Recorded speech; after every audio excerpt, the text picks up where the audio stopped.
Would you sign up to live in a floating community out in the ocean where no nation's laws could bring you down? What if that community consisted of you and your romantic partner in a 20-foot wide fiberglass cabin, perched on top of a floating pole, 14 nautical miles off the coast of Southeast Asia? Oh, and shortly after moving in, you'll be accused of threatening Thailand's state sovereignty, a crime punishable by death. Wait, did I read that right? Indeed. Despite sizable investments from the likes of Peter Thiel, the Seasteading Institute, created by famed economist Milton Friedman's grandson, Patri Friedman, never amounted to much. Founded in 2008 to establish permanent autonomous ocean communities intended to experiment with diverse social, political, and legal systems, the Seasteading Institute's achievements include the aforementioned failure in 2019, an annual floating Burning Man, and a prototype for a luxury sea pod that collapsed at its 2022 unveiling due to a bilge pump malfunction. Maybe Friedman got seasick or sensed a dead end, because after 3 years, he stepped down from leading the institute. But his dreams of a privately run, independent paradise hadn't perished at sea. Far from it, in fact. This time, he just wanted his vision set on solid ground, independently governed cities all over the world. And increasingly, other tech billionaires and legacy investors seem on board with this utopian vision.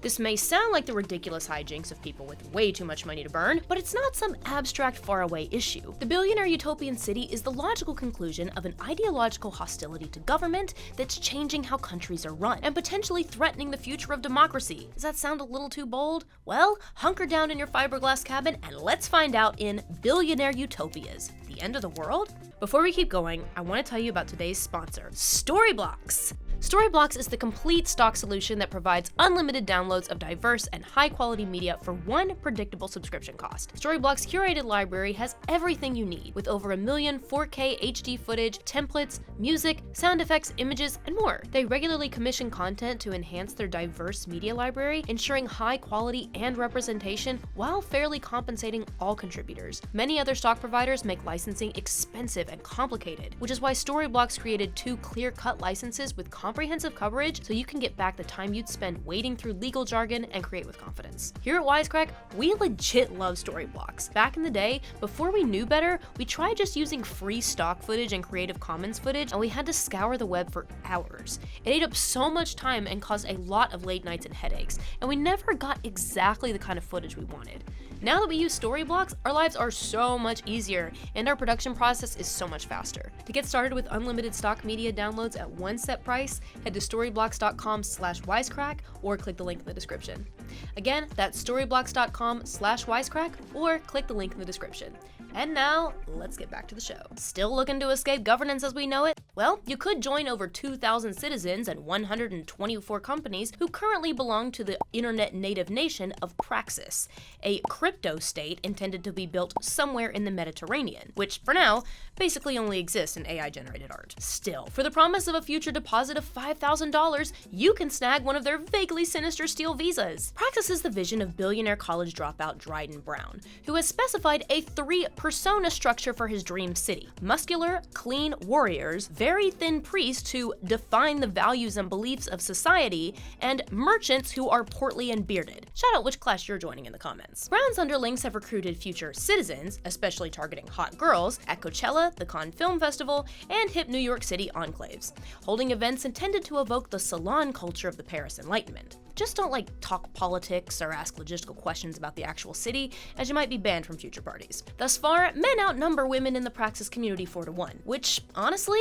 that tracks. Troublingly, Praxis seems motivated, somewhat, by racialized anxieties. Brown told a speechwriter that the dream materialized after he witnessed looting during Black Lives Matter protests in 2020. Fearing that he might be dragged out of his Soho apartment, Brown conceived of a city whose branding materials celebrate traditional European/Western beauty standards on which the civilized world, at its best points, has always found success. Praxis isn't alone either. Billionaires behind the California Forever initiative are trying to establish a city in rural Northern California, partly by pressuring farmers who resist selling their land with pricey lawsuits. And in Nigeria, entrepreneurs are partnering with crypto exchange Binance to establish Itana, Africa's Silicon Valley. These proposed cities share something fundamental. Their founders want to exist largely outside the laws and regulations governing the cities where they plant a flag. And in this, tech entrepreneurs aren't actually on the cutting edge of anything. They're merely inaugurating the next phase of a trend that's escalated over the past 40+ years, the growth of special economic zones, aka SEZs. Historian Quinn Slobodian, author of Crack Up Capitalism, Market Radicals, and the Dream of a World Without Democracy, describes SEZs as unusual legal spaces, anomalous territories, and peculiar jurisdictions, city-states, havens, enclaves, free ports, high-tech parks, duty-free districts, and innovation hubs. While in 1986 there were only 176 zones globally,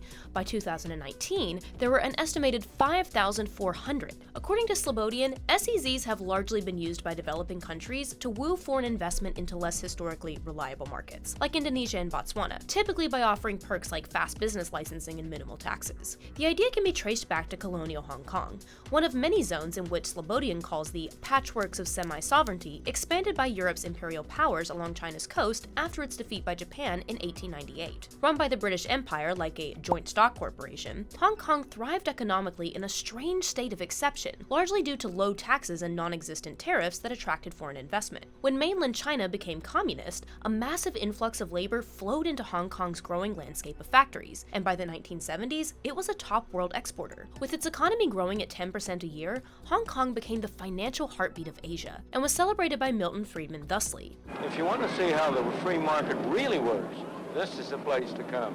Importantly, Hong Kong's success relied on the institution of colonialism, but that's not very hip anymore. We need a different paradigm for a 21st century Hong Kong, and what do you know? Nobel Prize-winning economist Paul Romer had one ready to go in 2009. Those people didn't earn very much. They lived in tiny apartments. That job and that apartment was a big step up for them from what they had on the mainland. In a TED Talk, Romer proposed charter cities, wherein rich countries would buy up chunks of land from poor countries, then revitalize them with their superior rules and governance. Has anything good ever happened at a TED Talk? Seriously. As you'd imagine, our pal Patrice Friedman loved the idea, but he had a tweak. What if, instead of countries buying charter cities, private investors could? Friedman posed the question, if a given state is failing, then, quote, can we cash in on it as entrepreneurs? I know that's the first question I ask anytime I see a failing state. At Patrice Friedman's venture capital firm, Pronomos Capital, the city is the product, and not just any old product. Patrice promises a city that's as fun to use as an iPad. Yeah, I know I like my cities like I like my iPad. Too big, mostly appealing to 5-year-olds, and dies in 2 hours. It's worth distinguishing between Patrice, an anarcho-capitalist, and his grandpa Milton, variously called neoliberal and libertarian, due to his promotion of free market competition sans state intervention. Did you ever have a moment of doubt about capitalism and whether greed's a good idea to run on? Well, first of all, tell me, is there some society you know that doesn't run on greed? In 2002, Milton wrote that while economic freedom is a necessary condition for civil and political freedom, desirable though it may be, is not a necessary condition for economic and civil freedom. It's a place where there's an almost laboratory experiment in what happens when government is limited to its proper function and leaves people free to pursue their own objectives.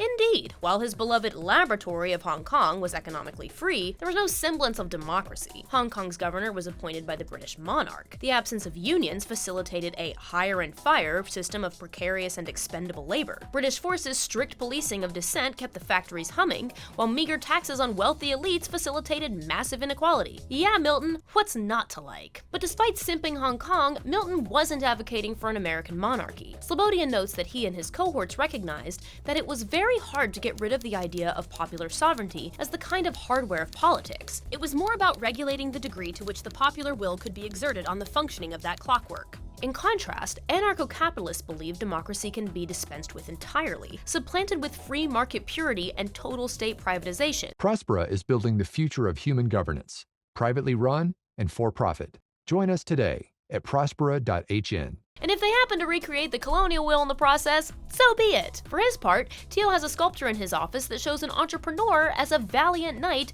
attempting to take out monsters labeled fair elections and democracy. Where are we getting these anecdotes, dude? Coined by theorist Murray Newton Rothbard in 1971, anarcho-capitalism envisions a world liberated from the tyranny of the nation-state. Some envision replacing them with thousands of much smaller zones that compete like private firms in a free market for clients and investors who might peace out if they find a better product elsewhere. In seasteading terms, you can always move your fiberglass cabin. For Petrie, democracy is merely the current market solution to governance, not the only conceivable one. Now, there's plenty of reason to feel bummed out by democratically elected governments, from rampant inequality to homelessness, escalating climate change to ongoing wars. I mean, it's tempting to wonder if nation-states even work anymore. So, might some plucky outsiders buy up a few plots of land and show us how it's really done? Cut to Honduras in 2009, where a violent coup against a democratically elected leader is about to kick off a decade of brutal violence, and before you ask, yes, it is backed by the US. Some days I just really can't. A new Honduran president inherits a tumultuous state where 60% of citizens live in poverty. Not the most attractive bet for investors. Maybe it would be willing to give up some of its territory in exchange for an influx of Silicon Valley money? This evokes what author Naomi Klein calls the shock doctrine, where in places that have experienced major societal traumas, largely in regions populated by low-income people of color ranging from Southeast Asia to New Orleans, are susceptible to the implementation of disaster capitalism, i.e. the re-engineering of societies to conform to free market policies. And what happened in Honduras feels like a textbook example. Legalizing Honduras' Zone for Employment and Economic Development, or ZED, was tricky. The Delaware-based company Honduras Prospera, eventually backed by $120 million in investment, crowned its new city on the island of Roatan in a mostly English-speaking Black Caribbean community. Anyone willing to pay the $1,300 yearly residency fee can try to become a resident, though one investor early on said that criminals, communists, and Islamists, in that order, will not be accepted. Prospera's pitch today falls in line with what we've heard. The city runs like a business, with corporate income tax as low as 1%. You can even pay your tiny taxes in Bitcoin. Over 200 businesses have incorporated there, many remotely, and the city boasts a Bitcoin cafe, a private Montessori school, and a scuba shop. Now, if you're wondering what makes someone a good fit for Prospera, a common trait seems to be hating the FDA. Experimental biohacking and genetic engineering companies have flocked there to offer everything from controversial gene therapy to implants that transform you into a self-sovereign cyborg. What about Prospera makes this the place to get Tesla key implants in your hand? Well, I mean, this is just what I did this time. Like 2 trips ago, I got gene therapy to make me stronger and faster. Life Extension community has flocked there because Prospera prioritizes regulatory flexibility. GARM stands for Global Alliance for Regenerative Medicine. The concept is to use stem cell treatments and biocellular components, and then the best parts of traditional medicine to allow the body to utilize its own natural resources to heal and to create a regenerative capability. That means it offers a menu of delicious regulatory frameworks from 36 countries, from which a medical company can choose or even Frankenstein together whatever regulations best suit their purposes. Kind of like how you choose your settings on the treadmill. Tuesday is Hill Day. Tuesdays. Petrie notes that criminal negligence laws still apply and liability insurance is required, so who even needs regulation, am I right? Just don't come crying to me when your robot finger falls off. Of course, when you're barely paying taxes, you can't expect a robust state to regulate pesky things like, is the Tesla key in my finger slowly eating away at my flesh? So what of governance in Prospera? Well, alarmingly, like slave-era America, land-owning residents get 1 vote for every square meter of property, with which they're apparently able to elect a technical secretary akin to a mayor, and 5 out of 9 members of a council of trustees. Not only are the other 4 members hand-selected by the company behind Prospera, anything this council decides can be overturned by the shadowy, anonymous Committee for the Adoption of Best Practices. Past members reportedly included Ronald Reagan's adopted son, Michael, because of course it fucking did. Meanwhile, a private firm of armed guards provides security, and any internal disputes are handled by an arbitration center staffed by 3 retired Arizona judges. Can 3 retired Arizona judges even handle a dispute amongst themselves? Just kidding, Arizonans. Please don't come at me. You are terrifying. Now, things do go wrong, even in Prospera. Recently, a subcontractor helping construct an apartment tower fell to his death, and though the mayor claims the worker's family was compensated appropriately, there's been no public disclosure or investigation into the matter. Maybe because tracking building codes is hard when they're a remix of international laws, and also, your government consists of a couple dozen almost entirely unelected mystery people. The city's starting to sound like an iPad that doesn't have Wi-Fi, or that circle button, or a working battery. Yet, despite Prospera's Prospero's desire to exist in a state-free vacuum, its residents still rely on public infrastructure, like roads, ports, and hospitals for residents who contract infections from sticking chips in their fingers. That infrastructure is built by the local government, paid for by taxes, just mostly not Prospera's taxes, according to Roaton's mayor, Hugo Soler. While Prospera does contribute some tax revenue to the city, its rates are, by design, way lower than in the rest of the community, meaning local Black Hondurans are functionally subsidizing this billionaire American tech hub. Meanwhile, Soler notes that Prospera's companies have neglected to purchase construction or operating permits or environmental licenses for their initiatives, and that the promised influx of new jobs for locals never manifested. Longer-term research confirms that SEZs generally increase local cost of living without increasing wages. Viewed in this way, a city like Prospera benefits both from the weak government apparatus of Honduras and from what the state does offer, all as it role-plays absolute independence. If any of this sounds like it rhymes with homecolonialism, hold on, because Romer insists charter cities are not about powerful countries extracting land and resources from less powerful countries. But neo-reactionary thinker Curtis Yarvin, aka Mencius Moldbug, argues, quite gleefully, that this is exactly colonialism. A colonialism for the 21st century. Comment if you want a full video on Mencius Moldbug, just to see if I finally spontaneously combust. These signs don't feel subtle. Prospera reportedly acquired much of its land in secret by claiming to be a charity trying to open a community center. That facade slipped as Prospera started hoovering up land and stationing armed guards on the road to interrogate locals. No one could enter. They had guards at the road that we couldn't go in. Not even you guys, if you had come in that time back then, they would not let you in. Renderings of Prospera's future plans on its website indicated that it planned to expropriate native land, though the city denies such aspirations. According to the New York Times, Zed laws allow the Honduran government to force landowners to sell a Zed if they're offered a fair market value. As Prospera illegally walled off public beaches, locals wondered if they'd lose their whole island. Slobodian points out that in this new colonialism, the most valuable resource for a place like Prospera isn't gold or sugar or fruit, it's their status as a jurisdiction.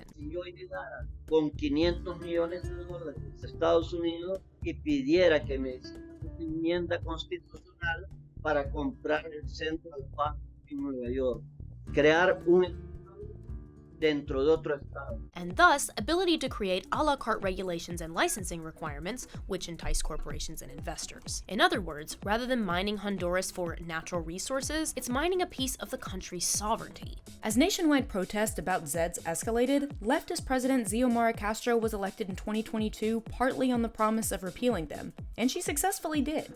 However, the original legislation had instituted a 50-year sundown clause to protect Zeds, and Prospera hasn't gone anywhere. As the government stripped away its tax exemptions, the Honduras Prospera Inc. and affiliates did what any rich person would do. They sued Honduras for $11 billion in damages, approximately 2/3 of the country's annual budget. The suit is currently being pursued in the International Center for Settlement of Investment Disputes, which is, fittingly, a totally privatized committee that's historically been very favorable to corporate interests. But that's fine. I know I always sleep great when I'm wondering if I owe someone $11 billion. The whole situation recalls the way many formerly colonized nations like Haiti were also left in tyrannical debt to their former colonizers, long after they'd gained independence. Prospera's failed attempt to spearhead the charter city dream reveals that when given the opportunity to build their futuristic utopia on a hill, tech bros' fetish for freedom and innovation looks like a lazier agenda of extracting the value of sovereignty from vulnerable nations, while offering Bitcoin lattes in return. You might find yourself wondering, why are these guys blowing $120 million on building the city from scratch? We have enough cities already. Also, that's enough to buy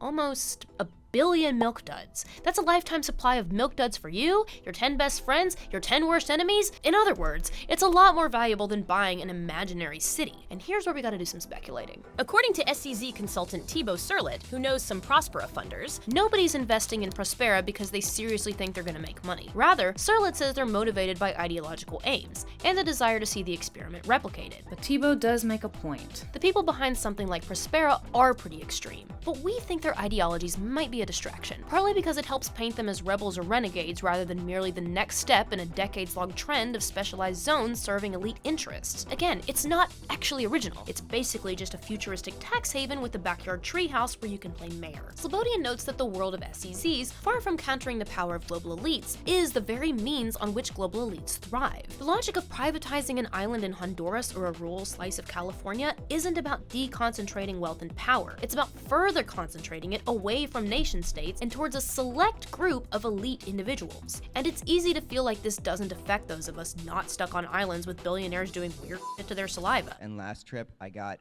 my mouth bacteria replaced with genetically engineered mouth bacteria so that I'll never get cavities. But the thing is, the mere existence of these places is something of an existential threat. Journalist Grace Blakely explains someone like Teal's mentality as such. If SEZs could be established all over the world, complete with low taxes and corporate-friendly regulation, investment could be sucked out of social democratic states and into these free market paradises. The zone is a powerful disciplining tool that can be used to bludgeon states into adopting neoliberal policies. When SEZs adopt business-friendly regulations that funnel corporations out of nation-states, they also pressure those nation-states to follow suit, lower taxes, and thus drain their coffers. Government policy that's hostile to government itself has been a powerful force in recent decades, as services essential to a state's survival are increasingly auctioned or handed off to private enterprise. From Brazil's largest water provider to Quebec or Puerto Rico's electricity grids, to Chicago's entire system of metered parking to Germany's once entrenched institution of public housing, resources that matter to everybody are regularly sold off to the highest bidder